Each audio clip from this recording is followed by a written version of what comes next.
교회가 열릴 수 있도록 기도를 부탁드립니다.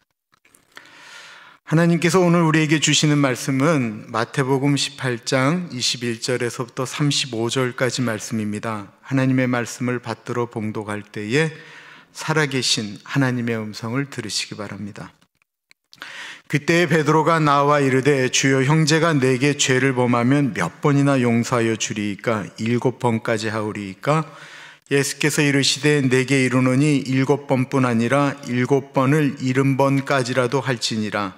그러므로 천국은 그 종들과 결산하려 하던 어떤 임금과 같으니 결산할 때에 10,000달란트 빚진 자 하나를 데려오매 갚을 것이 없는지라. 주인이 명하여 그 몸과 아내와 자식들과 모든 소유를 다 팔아 갚게 하라 하니 그 종이 엎드려 절하며 이르되 내게 참으소서 다 갚으리이다 하거늘 그 종의 주인이 불쌍히 여겨 놓아 보내매 그 빚을 탕감하여 주었더니 그 종이 나가서 자기에게 100데나리온 빚진 동료 한 사람을 만나 붙들어 목을 잡고 이르되 빚을 갚으라 하매 그 동료가 엎드려 간구하여 이르되 나에게 참아주소서 갚으리이다 하되 허락하지 아니하고 이에 가서 그가 빚을 갚도록 옥에 가두거늘 그 동료들이 그것을 보고 몹시 딱하게 여겨 주인에게 가서 그 일을 다 알리니 이에 주인이 그를 불러다가 말하되 악한 종아, 내가 빌기에 내가 내 빚을 전부 탕감하여 주었거늘 내가 너를 불쌍히 여긴과 같이 너도 내 동료를 불쌍히 여김이 마땅하지 아니하냐고 주인이 노하여 그 빚을 다 갚도록 그를 옥졸들에게 넘기니라. 너희가 각각 마음으로부터 형제를 용서하지 아니하면 나의 하늘 아버지께서도 너희에게 이와 같이 하시리라. 아멘.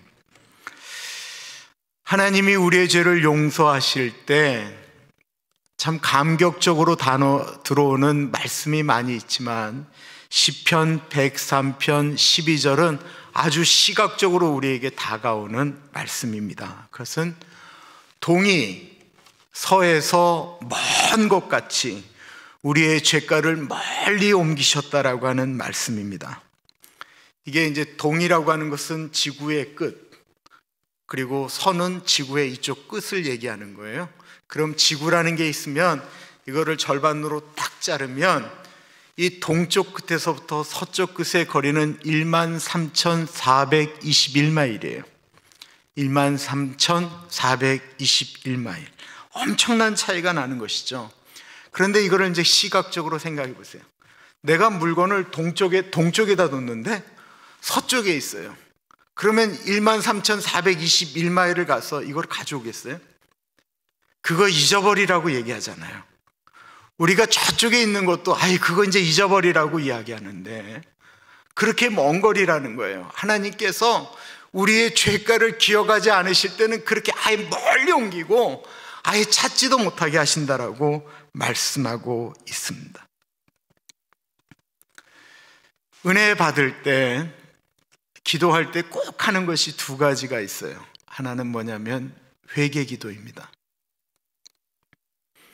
회개 기도를 꼭 해야 되는 이유는 이사야서에 보면 우리가 아무리 기도를 해도 하나님 앞에 우리의 기도가 상달되지 않는 이유를 말씀하시는데 우리의 죄가 하나님과 우리 사이를 가로막으면 우리의 기도가 상달되지 않는다라는 거예요.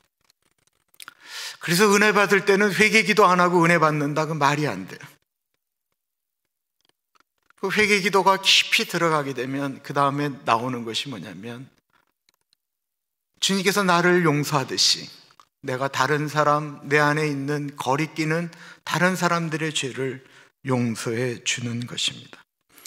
그리고 정말로 그것이 기도가 깊이 들어가고 주님의 임재 가운데 들어가 있다고 느껴질 때는 정말 자유함을 느끼게 됩니다. 문제는 저도 용서를 했다라고 생각을 할 때 하나님께서 동에서 서가 먼 것처럼 아예 찾을 수 없을 정도로 죄를 기억하지 아니하시는 것처럼 저도 그렇게 깊이 기도에 들어갔고 그렇게 간절히 하나님 앞에 기도하면서 그 문제를 풀었을 때 분명히 나도 기억이 안 날 것이라고 생각을 했는데 똑똑하게 기억이 난다라는 것입니다.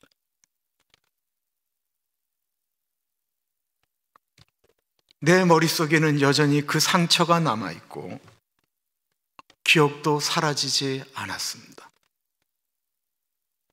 그래서 너무 고통스러웠습니다. 이게 뭐지? 나는 분명히 용서했는데 왜 이것이 기억난단 말인가? 제가 참 힘들었습니다. 아마 여러분들도 저와 비슷한 고민을 해보지 않으셨을까 싶어요. 우리가 용서한다고 해서 그것이 기억에 사라지는 것이 아닙니다.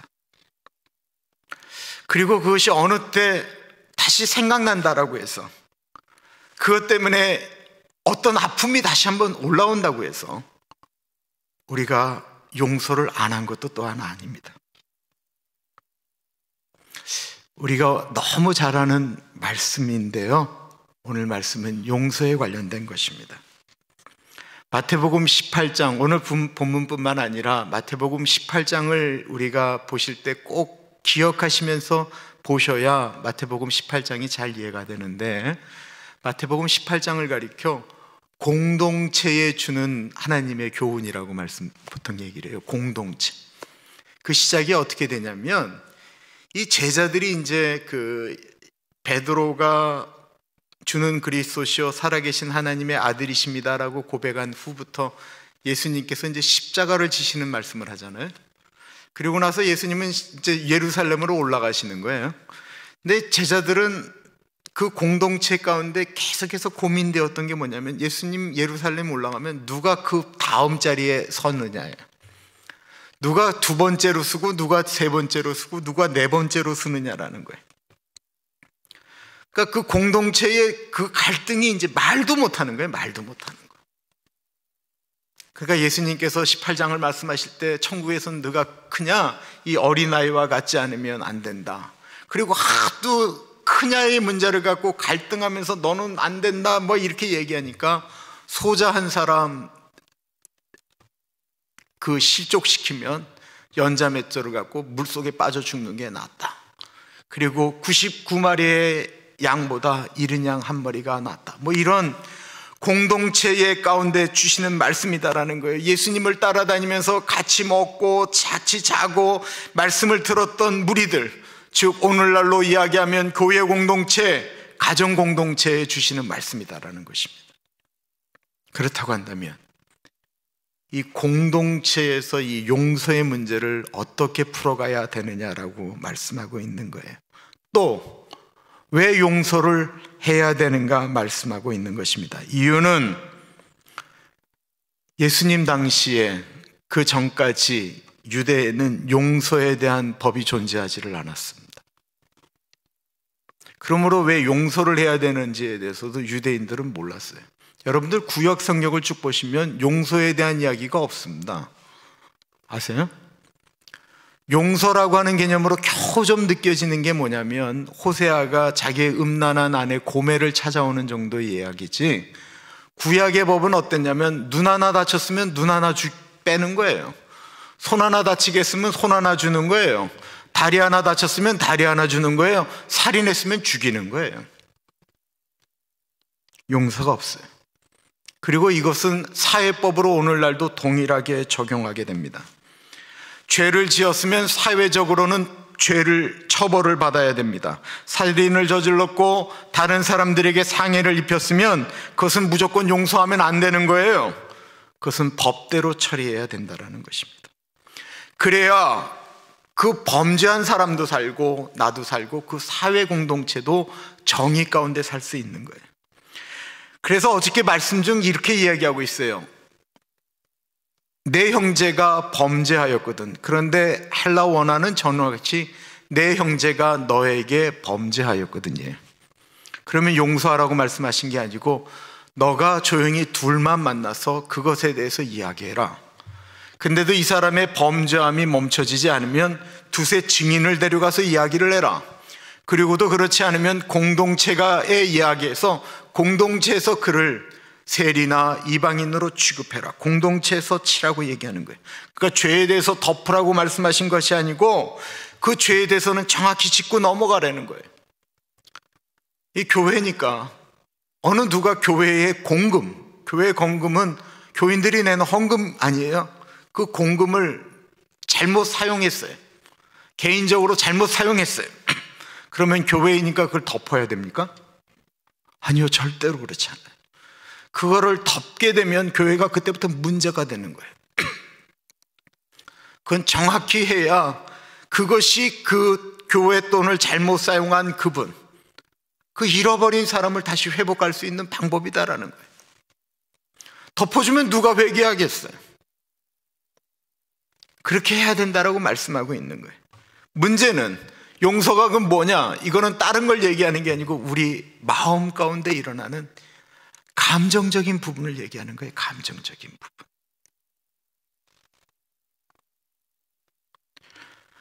누군가 나에게 엄청난 잘못을 저질렀습니다. 내가 그 사람 때문에 우리 가족이 어마어마한 심한 고통을 당했고 이 사람은 법적으로 감옥에 가게 됐어요. 이 사람이 사회적인 법 가운데는 모든 죄값을 다 치르고 나왔어요. 근데 나는 그 사람을 볼 자신이 없는 거예요. 내 마음은 전혀 그 사람에 대해서 용서가 되지 않아요. 내 남편이 나에게 씻을 수 없는 상처를 줬어요. 내 집사람이 나에게 치유할 수 없는 아픔을 줬어요. 그런데 내가 그 남자를 위해서 밥을 해야 되고 내가 그 여자와 한 이불에서 잠을 자야 된다라고 이야기한다라는 거예요. 이 얼마나 끔찍한 얘기예요. 이 감정적인 부분들,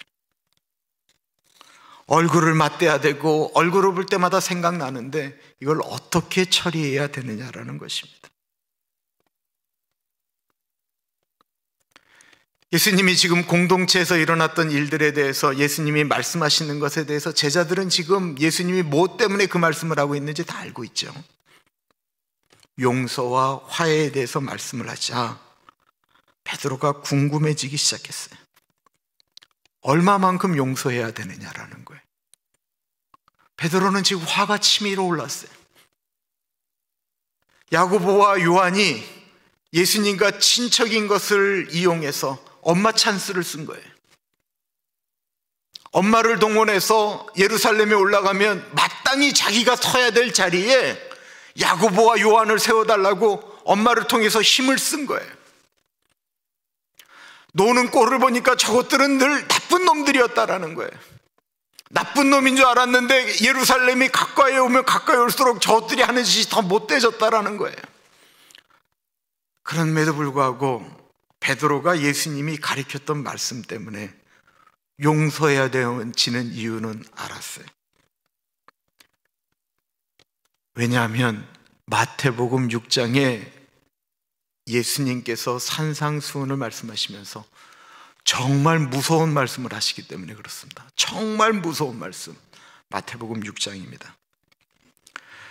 너희가 사람의 잘못을 용서하면 너희 하늘 아버지께서도 너희 잘못을 용서하시려니와 너희가 사람의 잘못을 용서하지 아니하면 너희 아버지께서도 너희 잘못을 용서하지 아니하시리라.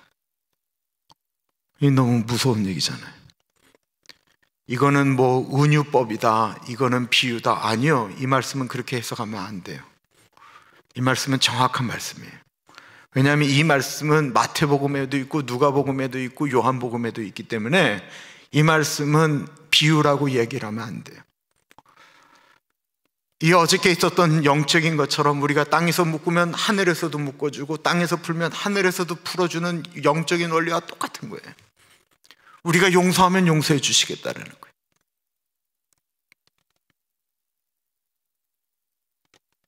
우리가 무조건 용서해야 되는 이유는 정확히 나오고 있어요. 내가 용서하지 않으면 하나님도 용서하지 않으신다고 하니까 우리한테 이 부분에 있어서만큼은, 예수 믿는 우리에게는 선택의 문제가 없어요.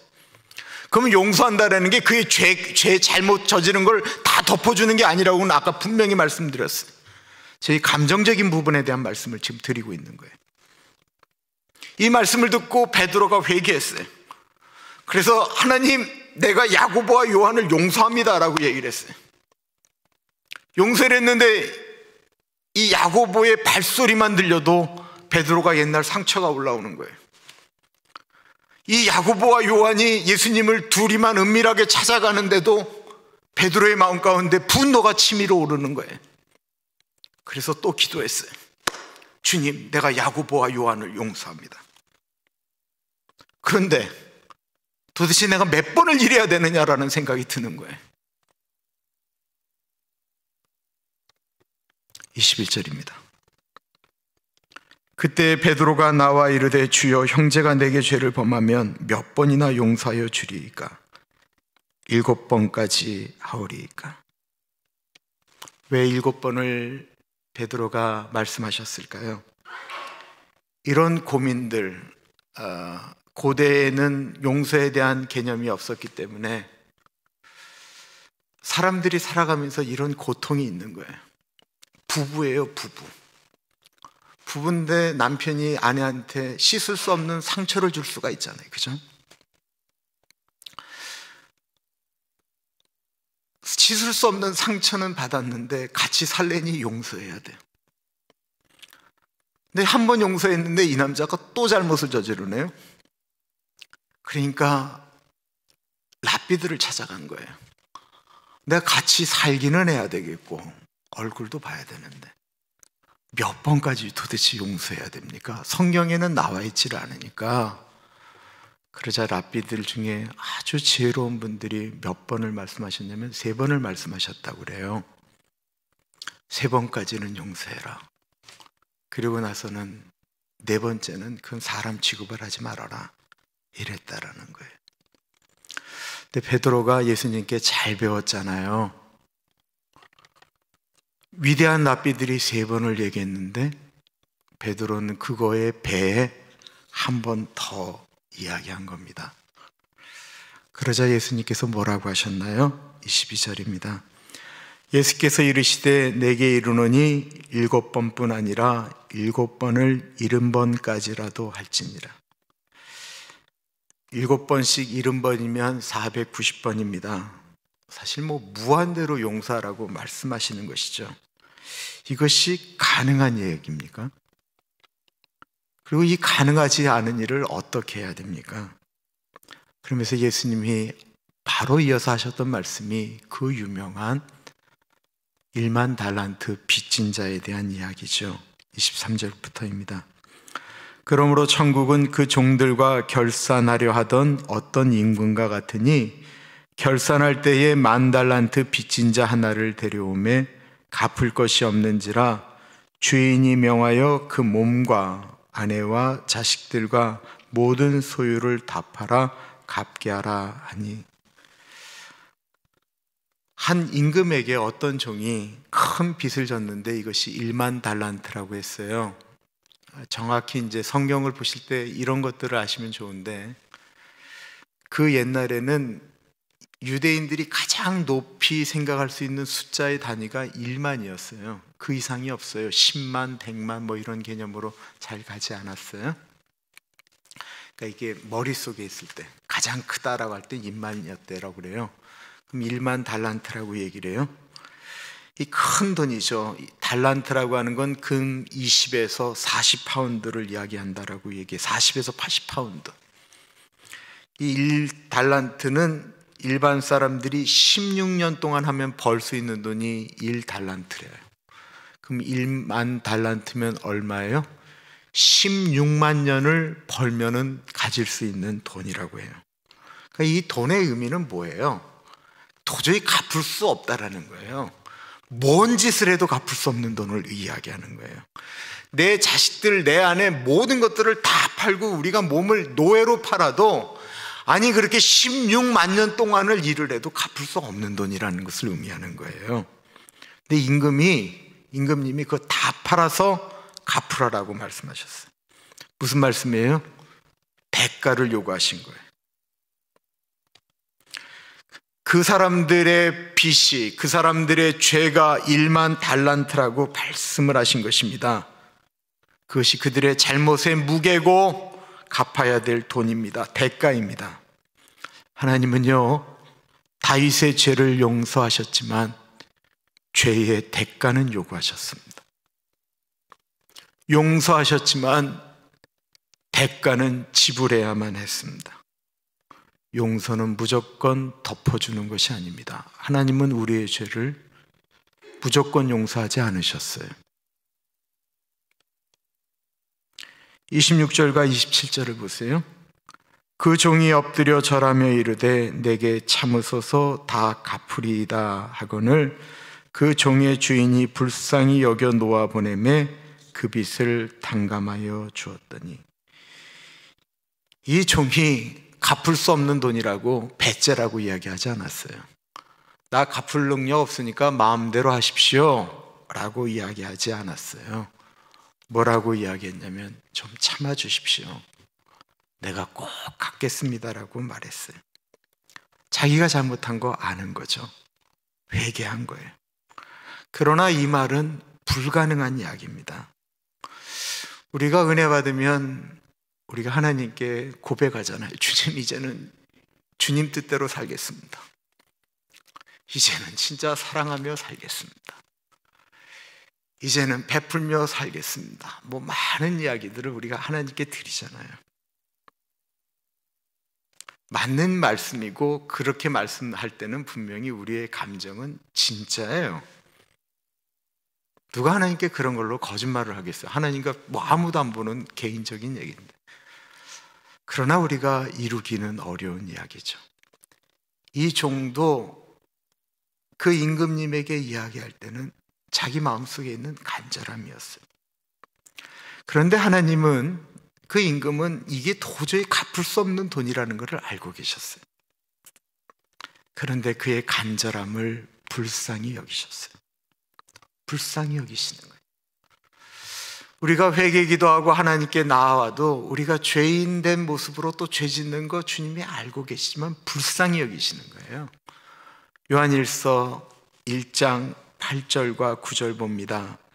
만일 우리가 죄가 없다고 말하면 스스로 속이고 또 진리가 우리 속에 있지 아니할 것이요, 만일 우리가 우리 죄를 자백하면 그는 미쁘시고 의로우사 우리 죄를 사하시며 우리를 모든 불의에서 깨끗하게 하실 것이요.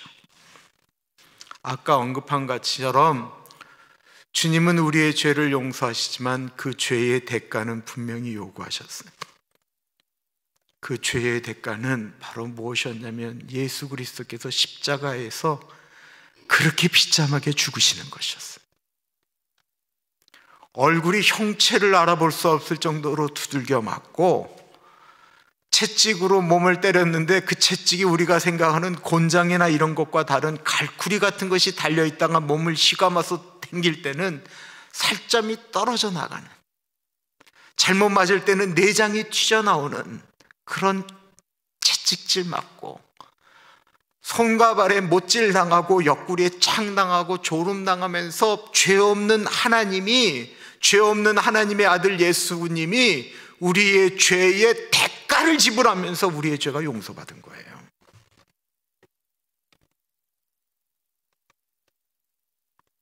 일만 달란트가 상징하는 것은 우리의 죄라고 말씀드렸습니다.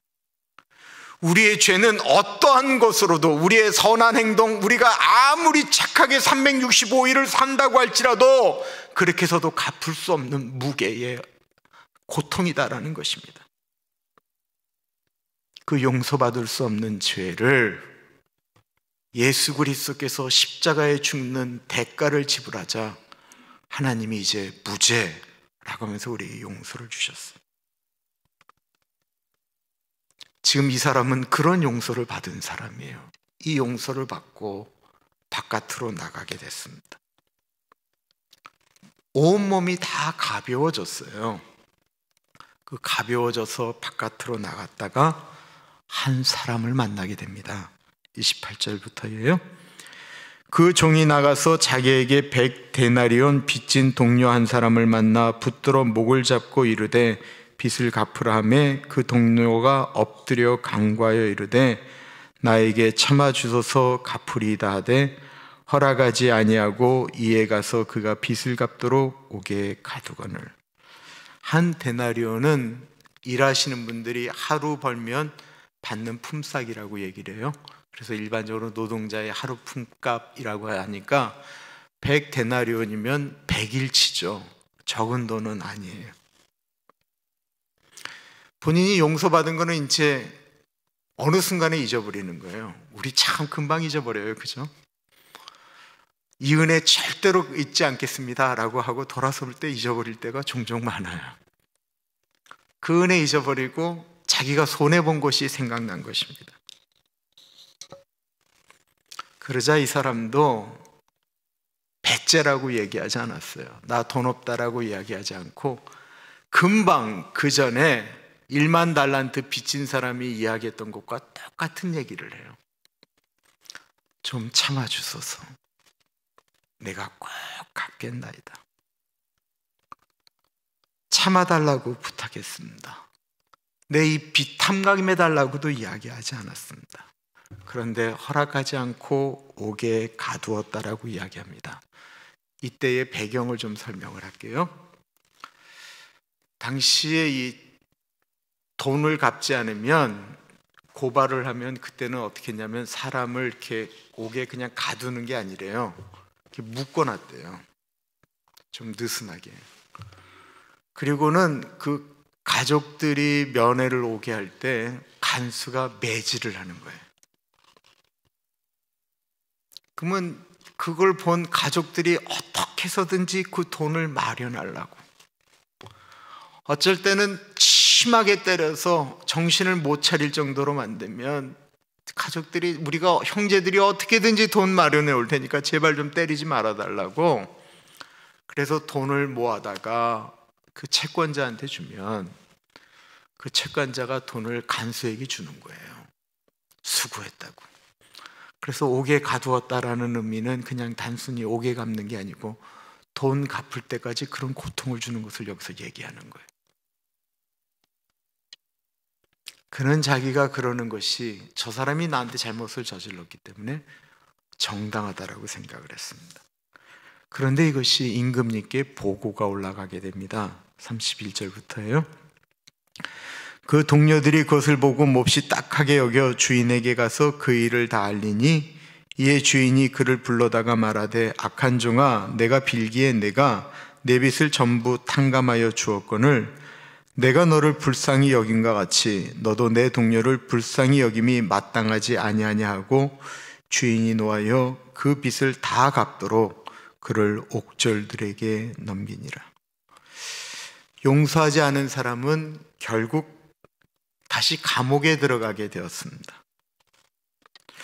하나님이 보시기에 피조물인 인간이 자기도 먹고 살기 힘들어서 그렇게 한 것에 대해서 좀 이해하실 만도 한데, 네가 용서 안 해? 그러면 나도 용서하지 않겠다라고 창조주가 이루고 나오시는 거예요. 그런데 하나님이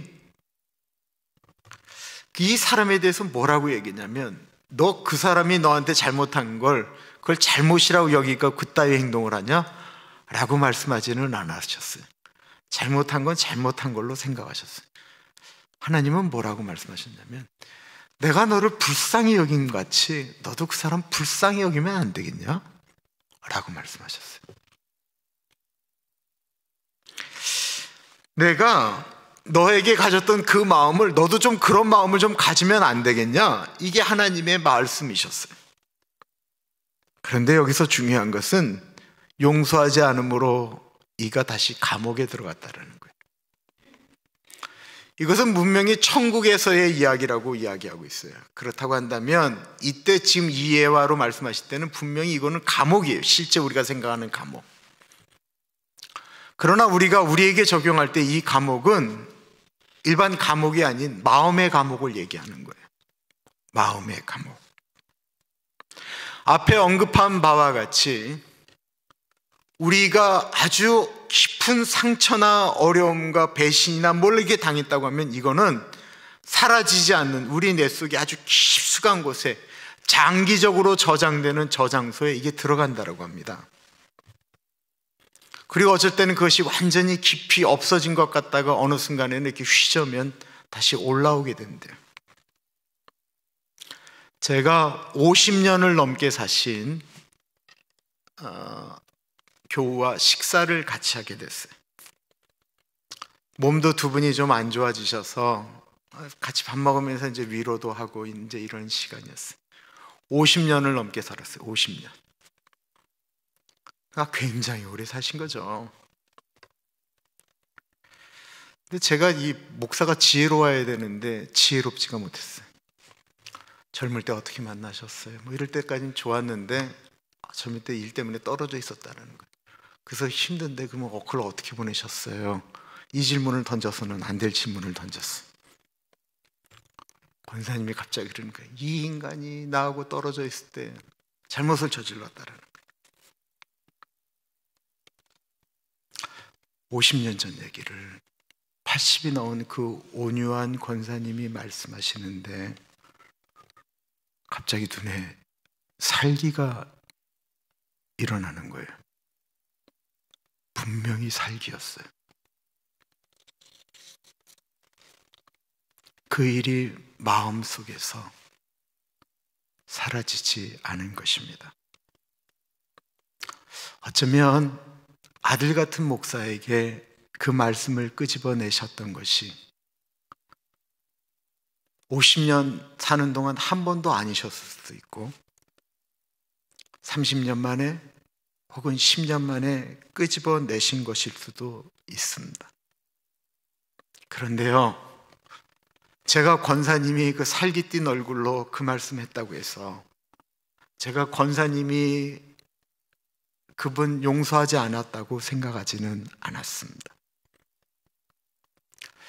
아마 권사님은 그 일이 일어난 다음에 하루에도 수십 번씩 죽일까 살릴까 하면서 그 시간을 보내면서 용서하셨을 거예요. 아니 수십 번이 아닌 수백 번도 더 넘게 용서하셨을 거예요. 예수님이 말씀하셨던 7번씩 70번 490번이 아닌 그것보다 10배도 넘는 수천 번 아마 용서하셨을 거예요. 그 마음이 올라올 때마다, 그것이 자기를 괴롭힐 때마다 하나님 이 마음 좀 제발 좀 가져가 달라고 아마 그렇게 기도하셨을 거예요.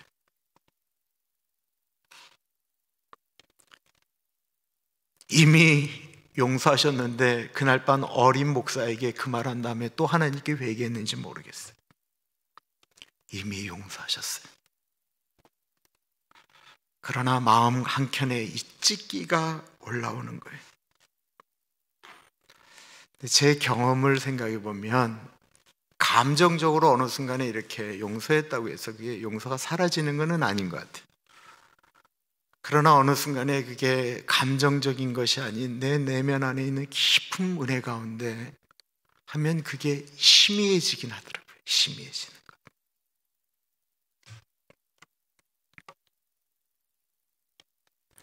사실 정말 나쁜 게 뭐예요? 용서는 하지 않고 50년 전에 이 인간이 하면서 때때마다 끄집어서 자기의 무기로 사용하는 게 무서운 거 아니에요? 더 무서운 건 뭔지 아세요? 입 밖으로 내지 않는데 마음속에 칼을 갈고 있는 거예요. 제가 이렇게 말씀하는 분들 진짜 봤어요. 내가 우리 아들, 딸 시집 장가 갈 때까지만 참는 겁니다. 내가 이 인간이 거동을 못하는 날, 힘이 없게 되는 날, 그때는 내가 가만히 있지 않을 겁니다. 이 얼마나 무서운 얘기예요. 이 얘기가 뭐예요? 마음 가운데 감옥 안에 자기 마음을 둔 거예요. 그런 마음을 갖고 있는데 어찌 은혜가 임하겠어요? 어찌 기쁨이 임하겠어요? 어찌 공동체 안에 행복이라는 것이 있을 수가 있겠어요? 그러므로 예수님이 용서에 대한 말씀을 하신 이유는 엄밀한 의미에서 내 자신을 위한 것이다라는 거예요. 마음에 다른 사람에 대한 아픔과 상처를 가지고 있으면 하나님의 말씀이, 성령이 우리 안에서 자리를 잘 못 잡아요. 우리는 살면서 크고 작은 상처를 받게 됩니다. 그리고 그런 상처들은 내가 하나님의 사람으로 살려고 할 때 종종 그것이 방해가 되어지는 요소가 되곤 합니다. 어릴 때 나에게 상처를 준 사람, 그 사람과 비슷한 사람을 만나게 되면 그 옛날에 해결되지 않은 아픔이 있기 때문에, 고통이 있기 때문에, 두려움이 있기 때문에, 미움이 있기 때문에 그 사람은 나한테 하나도 잘못한 게 없는데 단지 비슷하다는 이유만으로 미워하기도 하고 그 사람 앞에 두려워하기도 합니다. 왜? 우리 안에 있는 과거의 상처 때문에 오늘날 내가 살아가면서 오늘날 내가 그 과거의 상처 때문에 내가 묶임을 당해야 되느냐라는 것입니다. 우리의 과거를 없앨 수는 없습니다. 그거는 절대로 사라지는 것이 아니에요. 나를 괴롭고 힘들게 했던 것들도 지울 수 있는 것은 아닙니다. 그러나 그것이 오늘도 나를 지배하게 만드는 것은 그건 얼마나 큰 손해예요. 그는 내가 막을 수 있는데 그게 용서라는 거예요. 그러면서 예수님께서 우리 안에 어떻게 하면 용서가 가능할까라는 말씀을 하시는 것입니다. 어느 날 한 임금님이 이렇게 국가에 있는 백성들이 어떻게 지내는지 돌아다니다가 밤이 깊어서 어디 좋은 집으로 못 가고 한 목동의 집에 들어가게 되셨어요. 목동이라고 하는 건 양치는 사람을 의미하는 건데, 이렇게 밤에 잠도 안 오고 그러니까 그 목동을 불러다 얘기를 하는데 이 목동이 참 지혜로운 사람이에요. 말하는 것도 지혜롭고 행동하는 것도 지혜롭고 그 가정을 돌보는 것도 보니 아이들도 다 잘 컸고, 그리고 이렇게 양을 키우는 거나 이런 걸 보니까 사람이 정직하고 반듯해요. 이 임금님 생각에 이 사람은 결코 이 목동으로 남아서는 안 될 사람 같은 거예요. 그래서 파격적으로 임금님이 그곳을 떠나고 얼마 되지 않아서 이 목동을 그 나라의 높은 자리에 앉히게 됩니다. 그렇게 불림을 받은 이 목동이 국무총리가 된 다음에도 아주 공정하게 일을 처리하기 시작했는데 진짜 일을 잘 처리하는 거예요. 그런데 문제는 다른 신하들에게 일어나게 되었습니다. 이 국무총리가 된 목동이 워낙 반듯하게 일을 하니까 예전처럼 뇌물을 주고받는 일들이 어려워졌어요. 좀 자기도 받아 먹어야 나도 좀 편할 텐데 이 받지를 않으니까 밑에 있는 사람들이 이 얻어먹기가 너무 힘든 거예요. 그러자 이 신하들이 어떻게 하면 저 사람, 저 목동이었던 저거를 내쫓을까 궁리를 하기 시작했어요. 근데 아무리 찾아봐도 별로 흠을 찾을 수가 없는데 가만히 보니까 이 재상이, 이 국무총리가 한 달에 한 번은 꼭 자기가 옛날 살던 그 목동 그 쓰러져가는 집을 가더라는 거예요. 그래서 몰래 신하들이 왜 가나 그러고 쫓아갔더니만 그 집 옆에 있는 광, 창고 있잖아요. 옛날 말로 하면 그 광에 들어가서 이 커다란 항아리가 있는데 항아리 뚜껑을 탁 열더니만 거기를 이렇게 한참을 쳐다보다가 어느 정도 시간이 지나면 이렇게 뚜껑을 닫고는 돌아오는 거예요. 근데 갈 때의 얼굴과 돌아올 때 얼굴이 좀 달라요. 갈 때는 좀 어둡게 갔다가 올 때는 막 얼굴이 환해서 가니까 이 신하들이 무릎을 쳤어요. 그럼 그렇지. 저게 뒤로는 돈을 다 챙기는구나. 나중에 이거 끝나고 나면 저기 가서 큰 집 짓고 살라고 금은보화는 다 저 항아리에 뒀구나 라고 생각한다면 됐다. 그리고는 임금님에게 이 신하들이 얘기한 거예요. 임금님 생각할 땐 저 목동이었던 저 국무총리가 괜찮다고 생각하십니까? 아닙니다. 깨끗하다고 생각하십니까? 아닙니다. 저거요, 그 옛날 임금님 부를 때 그 은혜 생각 못하고 그 집에다가요 금은보화 잔뜩 갖다 놨습니다. 임금이 너무 놀랐을 뿐만 아니라 자기가 너무 믿었던 사람한테 그런 것을 당했다고 생각하니 배신감이 올라왔어요. 그래서 그 재상을 불러서 화를 내시면서 네 집으로 가자고. 그래서 재상은 뭣도 모르고 가고 임금님 따라가고 신하들이 이제 의기양양해서 이제 거길 갔습니다. 광을 열어라. 창고를 열었어요. 항아리 뚜껑을 열어라. 신하가 얘기합니다. 임금님이 보실 것이 없습니다. 항아리 뚜껑을 열어라. 그러자 이 재상이 할 수 없이 항아리 뚜껑을 열었습니다. 그리고 임금님이 그 항아리 뚜껑을 봤더니만 거기에는 금은 보화가 있었던 것이 아니고 이 재상이 처음 임금님을 만났을 때 입었던 목동의 허름한 옷과 지팡이가 있었습니다. 임금님이 너무 놀라서 왜 이걸 여기다 놓고 한 달에 한 번씩 이걸 보러 왔느냐라고 이야기하자 이 신하가 이렇게 얘기합니다. 임금님, 저는 원래 목동이었습니다.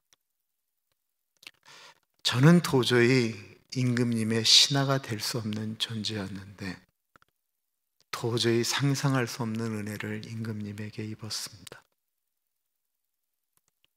제가 목동이었던 것을 잊지 않기 위해서 내 마음이 조금이라도 교만해질 때 그때는 여기 와서 내가 목동이었던 것을 잊지 않고 여기를 찾아옵니다. 용서한다라는 것 결코 쉬운 얘기가 아니기 때문에 참 요즘 용서라는 말 안 하게 됩니다. 그러나 우리가 벌레만도 못하고 누더기 옷을 거쳤던 목동에 불과하다라는 사실을 기억한다면 지금은 우리가 하나님의 자녀이지만 이전에는 16만 년을 우리가 애쓰고 노력해도 용서받지 못할 죄인이었다는 것을 우리가 인식한다고 한다면 누더기와 같고 벌레만도 못한 우리의 마음을 주님께서 새롭게 해주셨다라고 하는 것을 우리가 기억한다면 내 마음으로 나는 여전히 용서받았지만 나는 죄인 중에 괴수다라고 생각한다면 그런다면 용서받지 못할 죄를 용서받은 우리가 누구를 용서할 수 있지 않을까 생각되어집니다. 용서는 나에게 죄 지은 사람을 위해서 그러므로 하는 게 아닙니다. 용서는 내 자신을 위해서 꼭 해야 되는 것입니다.